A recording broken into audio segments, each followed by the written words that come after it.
Hi guys, जय श्री राम। ये जो दिख रहा है ये ग्राइंडिंग हो रहा है और इसको भी बनाया जा रहा है और इसमें एल्बो फिटअप करना है। तो मैं आप लोग को दिखाता हूँ एल्बो कैसे फिटअप होता है। तो आप देखते रहो।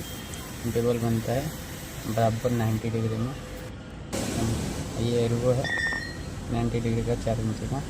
मैं इसको फिटअप कर रहा हूँ, अभी आपको दिखा रहा हूँ।